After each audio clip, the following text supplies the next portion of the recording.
रात काफी गहरी हो चुकी थी। घर के बाहर तेज हवा चल रही थी। खिड़कियों के शीशे बार बार हिल रहे थे। कमरे में सिर्फ टीवी की हल्की आवाज गूंज रही थी। सोफे पर बैठा जैक चुपचाप स्क्रीन की ओर देख रहा था। उसके माथे पर पट्टी बंधी थी। हाथों पर खरोंचें साफ दिखाई दे रही थी। तुम अभी तक सोए नहीं?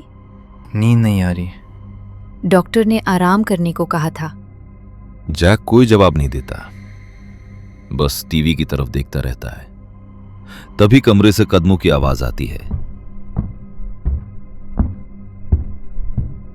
उसका छोटा भाई नोआ उनींदी हालत में बाहर आता है। पानी पीने जा रहा हूं। जैक हल्का सा सिर हिला देता है। नोआ रसोई में जाके फ्रिज खोलकर पानी निकालता है। तभी उसकी नजर खिड़की पर पड़ती है। बाहर सड़क किनारे पुराना पेड़ हवा में हिल रहा था। नोआ कुछ सेकंड तक उसे देखता रहता है, फिर उसकी आंखें सिकुड़ जाती हैं।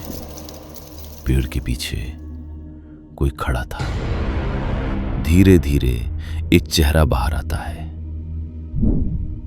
एक क्लाउन, जला हुआ चेहरा, उसकी पिघली हुई त्वचा, आंख के आसपास काले निशान और होठों पर बनी डरावनी लाल मुस्कान। वो बिना पलक झपकाए सीधे नोआ को देख रहा था। नोआ के हाथ से गिलास छूटते छूटते बचता है। उसकी सांसें तेज हो जाती हैं। नहीं। उसे तुरंत सुबह की खबर याद आती है।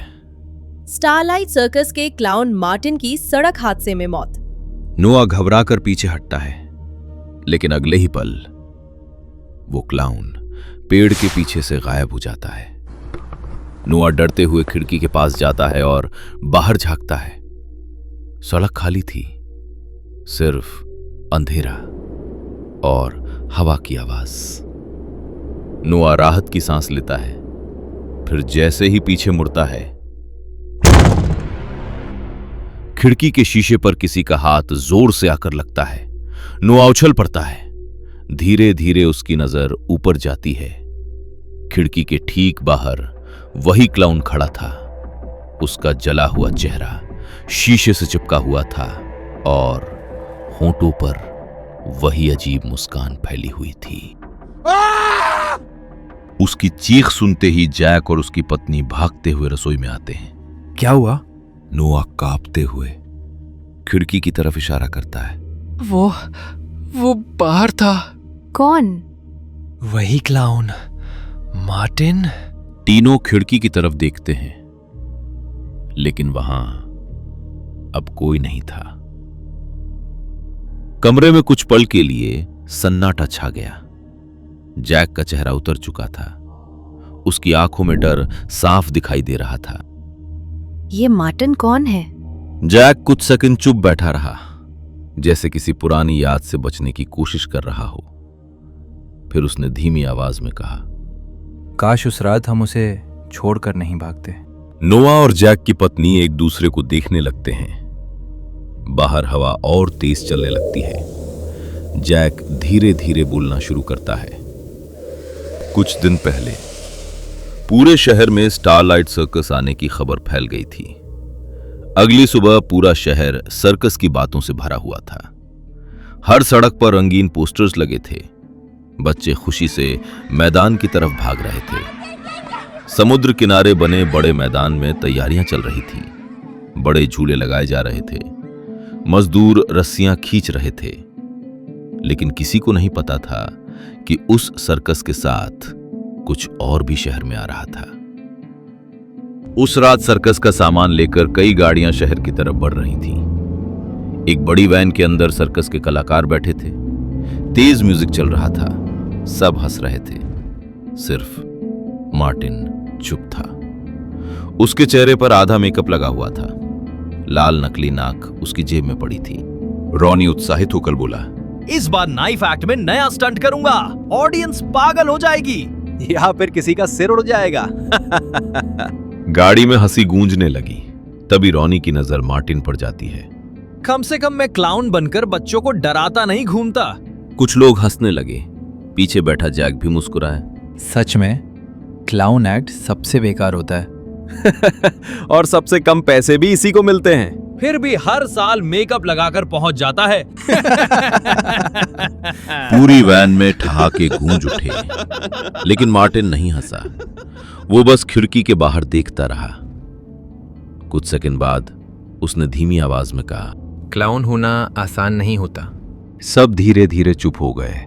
लोग समझते हैं हम जो करते हैं आसान है, लेकिन हमारे जैसा होना हर किसी के बस की बात नहीं है। कुछ पल के लिए वैन में अजीब सी खामोशी छा गई, लेकिन अगले ही पल रॉनी फिर हंस पड़ा। हाँ, सर्कस में सब तुझे ही तो देखने आते हैं। सब फिर हंसने लगे। मार्टिन ने इस बार कोई जवाब नहीं दिया। उसने बस धीरे से सिर झुका लिया। बाहर तेज बारिश शुरू हो चुकी थी। सड़क पूरी तरह गीली हो गई थी। ड्राइवर ने स्पीड कम की। तभी सामने से अचानक तेज रोशनी उनकी आंखों पर पड़ी।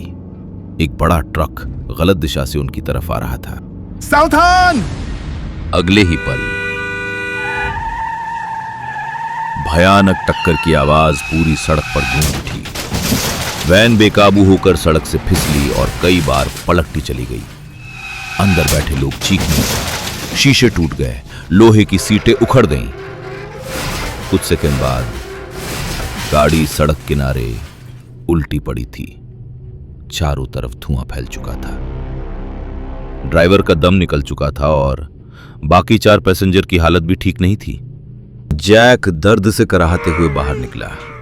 उसकी माथे से खून बह रहा था। रॉनी और विक्टर भी किसी तरह बाहर निकल आए, लेकिन तभी अंदर से चीख सुनाई दी, बचाओ बचाओ बचाओ! सबका ध्यान गाड़ी की तरफ गया। मार्टिन अंदर फंसा हुआ था। उसकी टांग सीटों के बीच बुरी तरह दब चुकी थी। मुझे बाहर निकालो प्लीज। गाड़ी से धुआं तेजी से निकल रहा था। गाड़ी में आग लगने वाली है, जल्दी करो! मुझे छोड़कर मत जाओ। जैक कुछ पल के लिए रुका। उसने मार्टिन की तरफ देखा, लेकिन तभी इंजन के पास से चिंगारियां निकलने लगीं। अगर रुके तो सब मर जाएंगे। मार्टिन रोते हुए हाथ बढ़ाने लगा। प्लीज मुझे बाहर निकालो, मैं मरना नहीं चाहता। लेकिन डर उन सब पर हावी हो चुका था। धीरे धीरे सब पीछे हटने लगे। मार्टिन की आंखों में भरोसा टूटता साफ दिखाई दे रहा था। तुम लोग मुझे ऐसे नहीं छोड़ सकते। अगले ही पल गाड़ी में आग भड़क उठी। लपटें तेजी से फैलने लगीं। मार्टिन दर्द से चीखने लगा। उसका चेहरा आग की रोशनी में और भी डरावना दिखाई दे रहा था। और फिर जलती हुई गाड़ी के अंदर से उसकी आखिरी चीख सुनाई दी, मैं तुम सबको याद रखूंगा। कुछ ही सेकंड में पूरी वैन आग के गोले में बदल गई। चारों तरफ चीखें गूंजने लगी। लोग दूर खड़े बस जलती हुई गाड़ी को देखते रह गए। अचानक टीवी की आवाज से जैक की याद टूट गई। कमरे में फिर सन्नाटा छा गया। नोआ अब भी डरा हुआ बैठा था। भैया, मैंने सच में उसे देखा था। जैक ने गहरी सांस ली। तुम बस न्यूज़ देखकर डर गए हो। नहीं, वो वही था। जैक उसकी तरफ देखता है। मरा हुआ आदमी वापस नहीं आता। लेकिन उसकी आवाज खुद कांप रही थी। उसकी पत्नी ये बात नोटिस कर चुकी थी। तुम मुझसे कुछ छुपा रहे हो क्या? जैक तुरंत नजरें चुरा लेता है। सो जाओ, रात बहुत हो गई है। अगले 2 दिन तक पूरे शहर में उसी हादसे की चर्चा होती रही। हर न्यूज चैनल पर सर्कस वैन की फुटेज दिखाई जा रही थी। स्टारलाइट सर्कस के क्लाउन मार्टिन की सड़क हादसे में मौत। लेकिन हैरानी की बात यह थी कि सर्कस बंद नहीं हुआ। मैनेजमेंट ने साफ कह दिया, शो हर हाल में जारी रहेगा। धीरे धीरे लोगों का डर कम होने लगा। तीसरे दिन शाम तक सर्कस के बाहर भारी भीड़ जमा हो गई। रंग बिरंगी लाइट्स चमक रही थीं। बच्चे बलून लेकर दौड़ रहे थे। हर तरफ म्यूजिक और शोर था, जैसे कुछ हुआ ही ना हो। उधर जैक अपने कमरे में अकेला बैठा था। टीवी बंद था। कमरा अंधेरे में डूबा हुआ था। तभी उसका फोन बजता है। स्क्रीन पर नाम चमकता है, विक्टर कॉलिंग। जैक कुछ सेकंड फोन देखता रहता है, फिर कॉल उठा लेता है। भाई आज पहला शो है, आ रहा है ना? नहीं, मन नहीं है। अबे हादसे को भूल जा। जैक चुप रहता है। विक्टर फिर धीमी आवाज में बोलता है, वैसे कल रात बड़ा अजीब सपना आया। जैक तुरंत सीरियस हो जाता है। क्या? मार्टिन दिखा सपने में, लेकिन मैंने भी बोल दिया। पहले भी बेवकूफ दिखता था, अभी भी वैसा ही दिख रहा है। वो खुद हंसने लगता है, लेकिन जैक नहीं हंसता। कुछ सेकंड खामोशी रहती है। चल छोड़, निकलना है, शो शुरू होने वाला है। Take care. कॉल कट जाता है। जैक धीरे धीरे फोन नीचे रख देता है। उसके चेहरे पर बेचैनी साफ दिखाई दे रही थी। उधर सर्कस के अंदर पहला शो शुरू हो चुका था। पूरा टेंट ऑडियंस से भरा हुआ था। तालियां, लाउड म्यूजिक, बच्चों की हंसी, एक के बाद एक एक्ट्स चल रहे थे। किसी को अंदाजा भी नहीं था कि उसी टेंट के अंदर कुछ भयानक होने वाला है। कुछ देर बाद अनाउंसर की आवाज गूंजती है, और अब पेश है स्टारलाइट सर्कस का सबसे खतरनाक नाइफ थ्रोइंग एक्ट। पूरा टेंट तालियों से गूंज उठता है। स्टेज पर रॉनी आया। उसने क्राउड की तरफ हाथ हिलाया, लेकिन उसके चेहरे पर हल्की घबराहट साफ दिखाई दे रही थी। उसके सामने बड़ा वुडन बोर्ड रखा था। म्यूजिक शुरू हुआ। रॉनी ने पहला नाइफ उठाया। नाइफ जाकर बिल्कुल सही जगह लगा। ऑडियंस तालियां बजाने लगी। दूसरा नाइफ, फिर तीसरा। सब कुछ परफेक्टली चल रहा था। तभी रॉनी की नजर स्टेज के पीछे जाती है। उसका हाथ अचानक रुक जाता है। अंधेरे कोने में कोई खड़ा था। एक क्लाउन, जला हुआ चेहरा और होंठों पर वही अजीब मुस्कान। रॉनी का चेहरा सफेद पड़ जाता है। नहीं। ऑडियंस को लगा वो एक्ट कर रहा है, लेकिन तभी वो क्लाउन धीरे धीरे रोशनी में आने लगता है। अब रॉनी साफ देख सकता था। वो मार्टिन था, पूरा जला हुआ। ठीक उसी तरह जैसे वैन में जलते वक्त था। रॉनी पीछे हटने लगता है। उसके हाथ कांप रहे थे। तभी उसके कानों में धीमी आवाज गूंजती है, तुम सब मुझे छोड़कर भाग गए थे। नहीं, ये नहीं हो सकता, नहीं। उसके हाथ से नाइफ छूट जाता है। नाइफ जाकर स्टेज पर खड़ी लड़की के गले में धंस गया।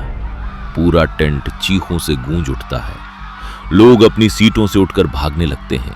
म्यूजिक अचानक बंद हो जाता है, लेकिन रॉनी वहीं खड़ा कांप रहा था। उसे हर तरफ मार्टिन दिखाई दे रहा था। ऑडियंस के बीच, लाइट्स के पीछे, स्टेज के पास, हर जगह। रॉनी पागलों की तरह चिल्लाने लगता है, दूर रहो मुझसे, दूर रहो, दूर रहो। वो दूसरा नाइफ उठाकर भीड़ की तरफ फेंक देता है। फिर तीसरा। सर्कस में भगदड़ मच जाती है। बच्चे रो रहे थे। लोग एक दूसरे को धक्का देकर बाहर भाग रहे थे। सिक्योरिटी गार्ड्स स्टेज की तरफ दौड़ते हैं, लेकिन रॉनी अब भी डर से पीछे हट रहा था। तभी उसकी नजर सामने पड़ती है मार्टिन। वो क्लाउन ठीक उसके सामने खड़ा था। जला हुआ चेहरा, वही मुस्कान। रॉनी डरकर पीछे हटता है, लेकिन उसका पैर स्टेज की वायर में उलझ जाता और वो संतुलन खो देता है। और अगले ही पल वो पीछे रखे लोहे के स्टैंड पर जा गिरता है। नुकीली रॉड उसकी गर्दन के आर पार निकल जाती है। पूरा टेंट अचानक शांत हो गया। रॉनी दर्द से तड़प रहा था। उसकी आंखें अब भी मार्टिन को देख रही थीं। मरने से पहले उसके होंठ कांपते हैं। वो वापस आ गया है। रॉनी की मौत के बाद पूरे शहर में डर फैल चुका था। हर न्यूज चैनल पर वही फुटेज चल रही थी। स्टारलाइट सर्कस में लाइव शो के दौरान बड़ा हादसा। लोग अलग अलग बातें कर रहे थे। कोई कह रहा था रॉनी मेंटली अनस्टेबल था। कोई बोल रहा था हादसे और गिल्ट की वजह से उसका दिमाग खराब हो गया था।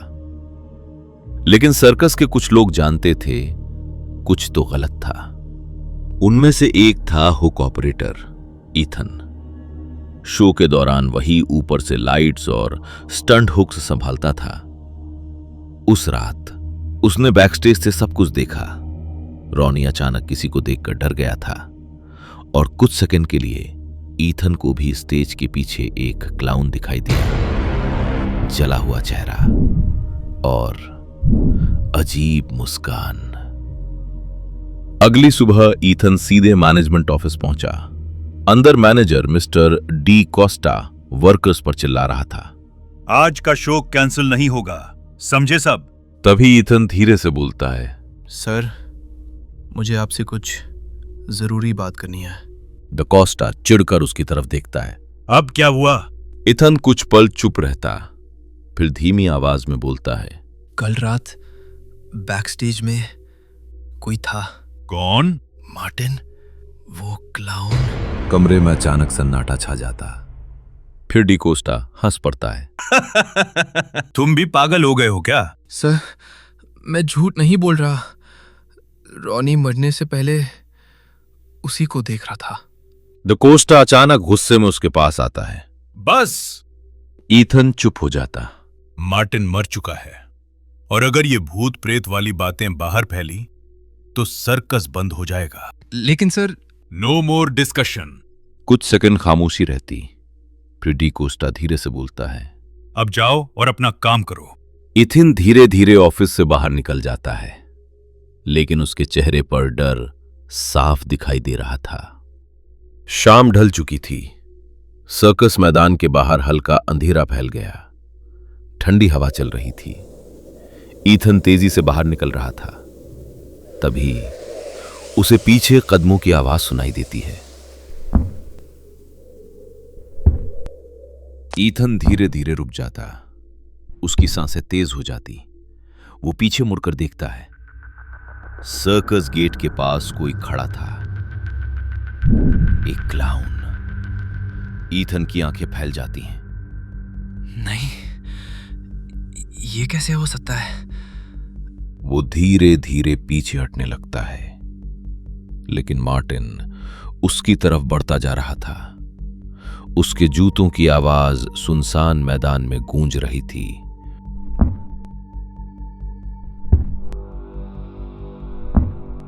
ईथन डरकर भागने लगता है, लेकिन अचानक उसका पैर तार में उलझ जाता। वो जोर से जमीन पर गिर पड़ता और कांपते हुए ऊपर देखता है। मार्टिन अब बिल्कुल उसके सामने खड़ा था। फिर वो धीरे धीरे झुकता है और ईथन के कान के पास फुसफुसाता है, उनकी हेल्प मत करना। अगले ही पल ईथन की आंखें पलट गईं और वो वहीं बेहोश होकर गिर पड़ा। उसी रात सर्कस में दूसरा बड़ा स्टंट शो शुरू हुआ। ऊंचाई पर रस्सियों के बीच विक्टर साइकिल से स्टंट कर रहा था। नीचे बैठी ऑडियंस तालियां बजा रही थी। विक्टर लोगों की तरफ हाथ हिलाकर मुस्कुरा रहा था, लेकिन अंदर से वो डरा हुआ था। तभी उसकी नजर नीचे ऑडियंस पर पड़ती है और उसका चेहरा अचानक सफेद पड़ जाता है।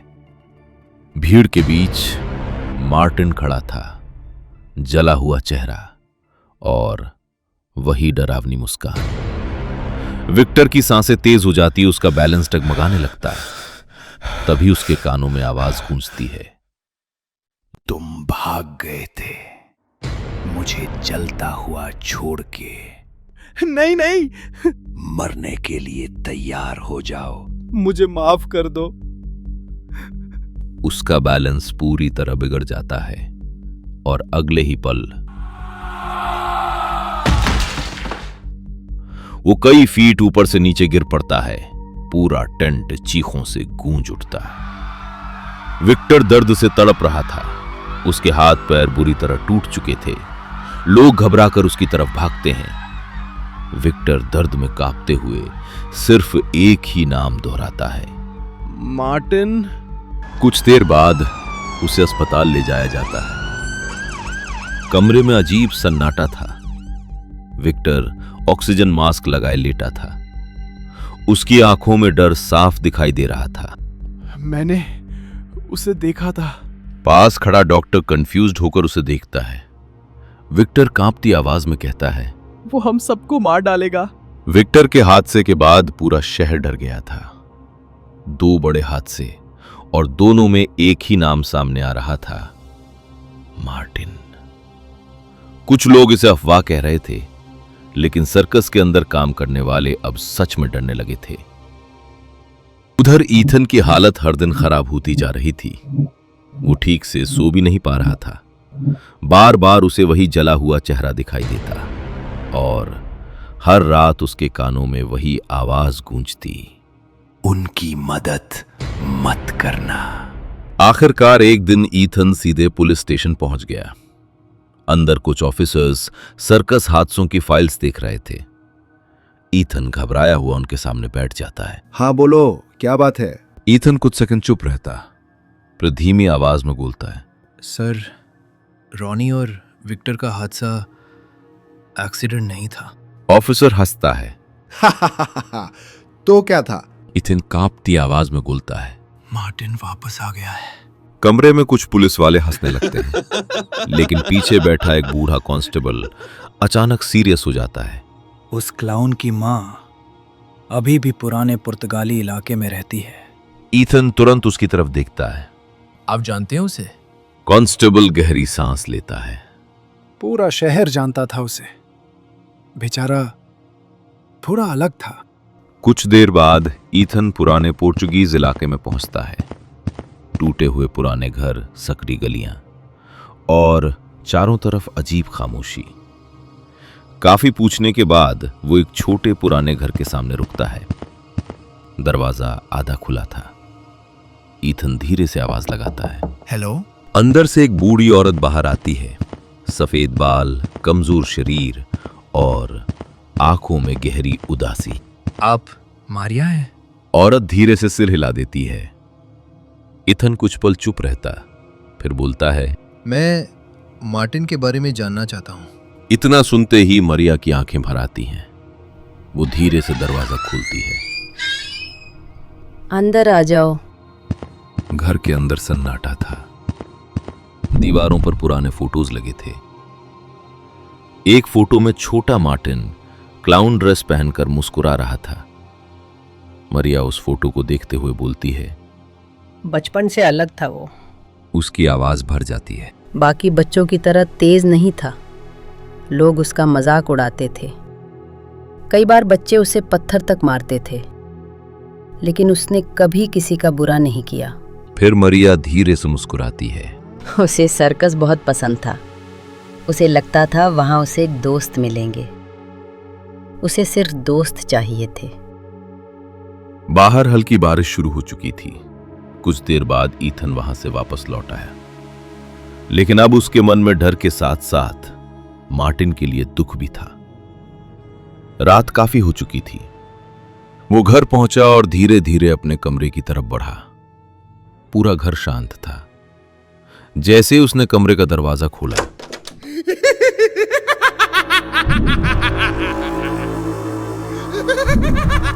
अचानक अंदर से धीमी हंसी सुनाई दी, एक क्लाउन की हंसी। ईथन का दिल जोर से धड़कने लगा। वो डरते हुए कमरे के अंदर गया।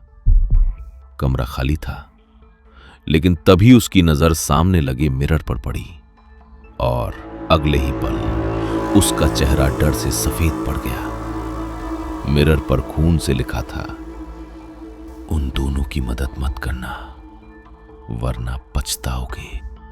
विक्टर के हॉस्पिटल में भर्ती होने के बाद जैक पूरी तरह टूट चुका था। उसने अपनी आंखों से रॉनी की मौत देखी थी और अब विक्टर भी उसी क्लाउन का नाम ले रहा था। देर रात जैक हॉस्पिटल पहुंचा। कमरे में हल्की नीली रोशनी थी। विक्टर के हाथ पैर पर प्लास्टर बंधा था। वो दर्द से करा रहा था। जैक धीरे से उसके पास बैठ गया।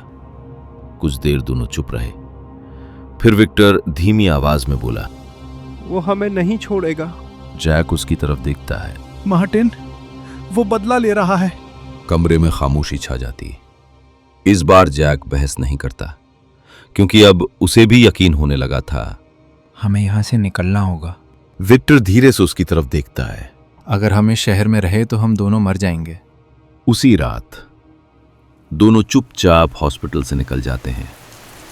बाहर हल्की बारिश हो रही थी। कुछ देर बाद उनकी कार सुनसान हाईवे पर दौड़ रही थी। जैक ड्राइव कर रहा था। विक्टर दर्द की वजह से ठीक से बैठ भी नहीं पा रहा था। वो बार बार पीछे मुड़कर देख रहा था। स्पीड बढ़ाओ। जैक बिना कुछ बोले एक्सेलरेटर दबा देता है। चारों तरफ सिर्फ अंधेरा था। तभी अचानक कार का रेडियो अपने आप चालू हो जाता है और रेडियो पर सर्कस म्यूजिक बजने लगता है।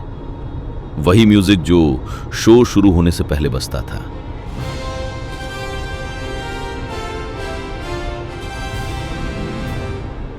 बंद करो इसे, बंद करो। जैक रेडियो बंद करने की कोशिश करता है, लेकिन म्यूजिक बंद नहीं होता। उल्टा आवाज और तेज हो जाती है। तभी हेडलाइट्स के सामने अचानक कोई आ जाता है। एक क्लाउन। जैक घबराकर स्टीयरिंग मोड़ देता है। अगले ही पल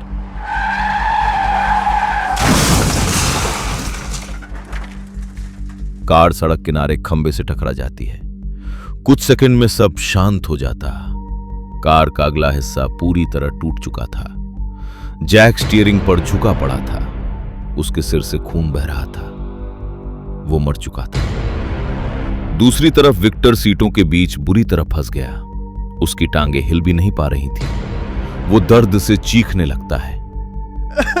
बचाओ, कोई है। लेकिन हाईवे सुनसान था। तभी कार के नीचे से धुआं उठने लगता है। विक्टर की सांसें तेज हो जाती हैं और फिर उसे अंधेरे में हलचल दिखाई देती है। जूतों की आवाज धीरे धीरे करीब आने लगती है। कुछ सेकंड बाद हेडलाइट्स की रोशनी में वही चेहरा दिखाई देता है। पूरा जला हुआ चेहरा, पिघली हुई त्वचा और सफेद आंखें। विक्टर कांपने लगता है। नहीं। मार्टिन धीरे धीरे कार के पास आकर रुक जाता है। तभी कार के अंदर छोटी छोटी आग की लपटें उठने लगती हैं। विक्टर दर्द से तड़प उठता है। प्लीज मुझे बचा लो। लेकिन मार्टिन बस उसे घूरता रहता है। फिर धीरे धीरे झुककर उसके कान के पास बोलता है, तुमने भी मुझे ऐसे ही जलता छोड़ दिया था। मैंने भी तुमसे मदद की भीख मांगी थी। विक्टर रोने लगता है। मुझसे गलती हो गई, प्लीज मुझे माफ कर दो मार्टिन। लेकिन अब बहुत देर हो चुकी थी। आग तेजी से फैलने लगती है। कुछ ही सेकंड में पूरी कार लपटों में घिर जाती। विक्टर की चीखें सुनसान सड़क पर गूंजने लगती हैं और मार्टिन चुपचाप खड़ा उसे जलते हुए देखता रहता है। अगली सुबह पुलिस को हाईवे के किनारे जली हुई कार मिलती है। अंदर 2 जली हुई लाशें थीं, एक ड्राइविंग सीट पर और दूसरी पीछे बुरी तरह जली हुई। पुलिस आसपास काफी तलाश करती है, लेकिन वहां किसी क्लाउन का कोई निशान नहीं मिलता। सिर्फ जले हुए टायर मार्क्स और हवा में जली हुई लाशों की बू। तो दोस्तों, कैसी लगी ये कहानी हमें कमेंट बॉक्स में जरूर बताएं और लाइक एंड सब्सक्राइब करना मत भूलिए। देखते रहिए हॉरर नाइट्स कहानियां।